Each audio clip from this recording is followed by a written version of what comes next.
es el director de la Asociación Nacional de Usuarios Responsables de Armas. Su primer comentario, señor. Bueno, primero poner en contexto el tema. Este es un tema aislado que nunca se ha dado en el país. Es el primer mass shooting que tenemos, como dicen los gringos. Tiroteo de masa, ¿no? Exactamente. Acá hay un tema puntual. Este tipo ha sacado 2 licencias de armas. Una se la dieron una empresa de vigilancia y la otra él sacó una licencia particular. Si estaba vencida o no es un tema aparte del hecho de sangre que él ha cometido. Porque ha podido tener su licencia actualizada o en el caso que fuera un arma ilegal estamos hablando de otro tipo de tipificación de delitos. Pero este tipo, la pregunta es ¿cómo consiguió un examen de estar apto para tener un arma de fuego? Porque uno va a una entidad prestadora de salud y le dan un certificado de salud mental. ¿Cómo ha pasado 2 veces este tipo? Entonces, esa es la pregunta. Pregunta perfecta para usted, doctor Humberto Castillo.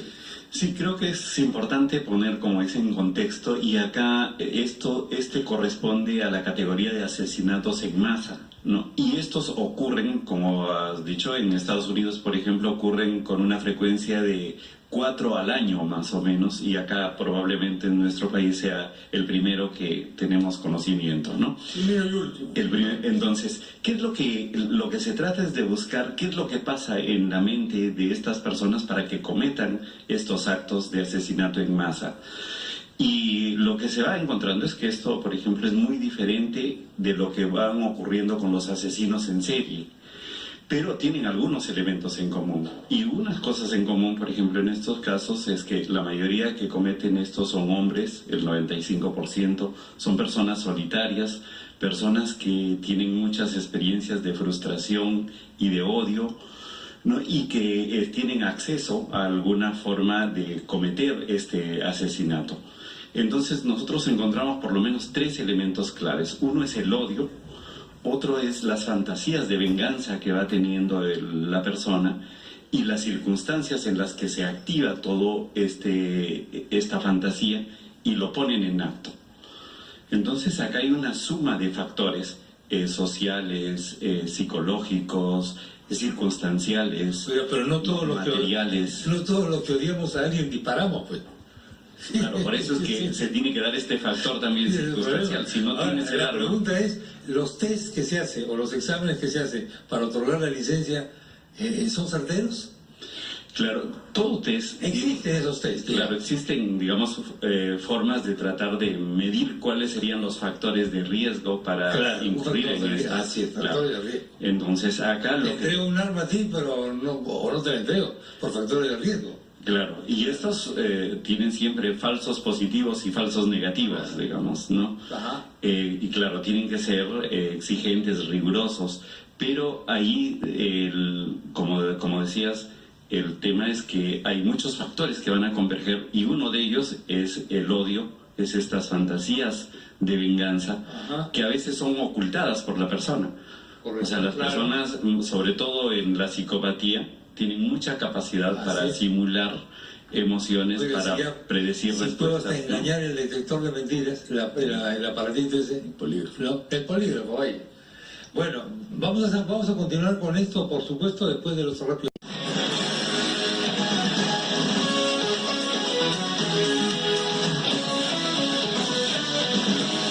El señor que nos visita, el señor del Castillo, de nombre Fausto, ¿no? Exactamente. De nombre Fausto. Ajá. Es el jefe de una asociación de usuarios responsables de armas. O sea, ahí los que son miembros pasan un examen ético, además. Tenemos un matiz.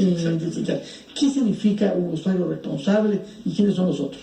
Un usuario responsable es alguien que, primero, sabe para qué tiene un arma de fuego, que practica constantemente, que conoce la ley, que tiene ciertas formas en su estilo de vida para portar un arma de fuego a diario o hacerlo en un evento deportivo o como afición, y siempre lleva la responsabilidad tratando de no hacerle daño a nadie con su afición. ¿Cuántos son estos? Somos 270 asociados. 200, en nuestra asociación 270 asociados. Pero hay varias asociaciones más, son 350.000 licencias legales de armas, ¿no? Pero no todos son responsables, algunos tienen licencia, pero no se comprometen con un código. Es como los brevetes, ¿no?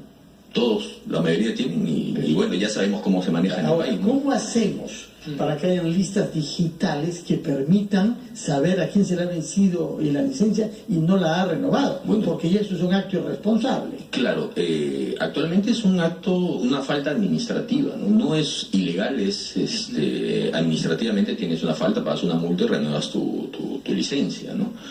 Sucamec, obviamente ellos tienen la lista de todos los usuarios. Digital, con una luz roja que se prende cuando se vence la licencia. Deberían poner, sí, claro. En todo caso, podría ponerse en forma pública, ¿no? Pero ellos deben tenerla. Sí, definitivamente ellos tienen un sistema, se ha modernizado desde de la administración pasada. Ahí viene, justamente, ahora, el paso que, doctor Castillo, yo puedo odiar a mucha gente, y de hecho esto odio a alguna, pero no me atrevo a matarlos, digamos. Yo quiero decir que yo puedo odiar a un sistema económico que me quite el pan de mis hijos, digamos. Estoy fantaseando, como un centro comercial moderno, ¿no? Es lo que decía Fernando un poco, ¿no? El ambulante desplazado imaginaria o realmente, pero la imaginación es parte de la realidad, eso hay que decirlo. La percepción es la realidad en mi cerebro, desplazado por el sistema económico, etcétera, pero no doy el paso para destruirlo. Ya sé que yo doy el paso para matar. Sí, es como una pirámide en el que se va pasando de un nivel a otro, ¿no? Entonces, claro, la mayoría o muchas personas pueden experimentar frustración. La mayoría, digamos, experimentamos frustración de alguna manera, pero no todos pasamos de la frustración al odio. Así es. Lo que hace pasar de la frustración al odio es la atribución de culpa, culpar a alguien y no asumir la responsabilidad que puede tener uno por las circunstancias, atribución de culpa.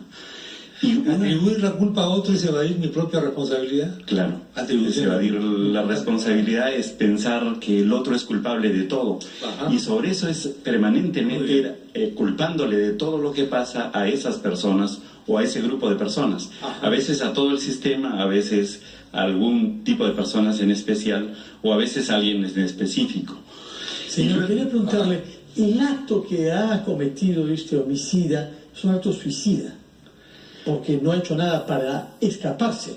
Y además, siendo un hombre conocido en ese barrio, es evidente que estaba buscando que le pase algo, ¿no? Pero no se ha querido suicidar, ¿no? Pero no ha hecho nada para evitarlo, porque si uno se pasea en el mismo lugar donde es perfectamente conocido, es que no le preocupa. O tiene una sensación de omnipotencia. Las dos cosas, pero la mayoría de los asesinatos en masa y de los asesinos en masa, al final de este lapso de empezar a matar, se suicidan. O lo que hacen es, claro, dejan que los maten, porque ya es, ¿Qué sería como este es caso? el ¿Sería apocalipsis caso? para ellos. O sea, es el acto final. Cuando deciden iniciar el acto o cuando se active el acto, ya se activa la escena final. Y entonces ellos van a hacer en su mente la justicia final y ellos también van a morir en eso. Entonces hay un elemento autodestructivo, hay un elemento de apocalipsis en su mente. O sea, para ellos ya es la escena final. Y en esa escena van a representar un poco su angustia, su frustración y sus odios. Entonces por eso depende a quién matan, nos puede decir qué es lo que estaban pensando y cuáles eran sus odios. Díganos, doctor, ¿quiénes en su experiencia profesional quieren tener armas? Porque hay algunos responsables, no sé si Sí, claro, pero ¿cuál es esta pulsión a poseer armas? Claro, el tener armas está movido más por la pulsión de poder, ¿no? De sentir que se tiene dominio sobre los otros, dominio sobre las circunstancias y tener el control. Sí. Entonces es una vivencia de poder. Cuando las personas tienen, digamos, un poder más cotidiano a partir de sus posiciones, tal vez requieren menos del arma. O sea, las personas que requieren tener un poder absoluto requieren más de las armas. O sea, esto es, digamos, en términos emocionales, psicológicos. Podría haber un tema deportivo que es otra cosa, ¿no? ¿Es un apetito de poder que se expresa en la posesión de armas? Para nada. Bueno, ¿Cuál es la motivación? Bueno, para mí es una afición, o sea, hace muchos Una años. afición. Sí, claro, y por ejemplo mi hija siempre ha visto armas en casa y ella también dispara, y tiene 12 años, o sea, simplemente... 12 años. No, de los 12 años dispara, De ya los tiene que 20. dispara, claro. Ya tiene 20. O sea, estamos hablando de una cosa deportiva. Sí, claro.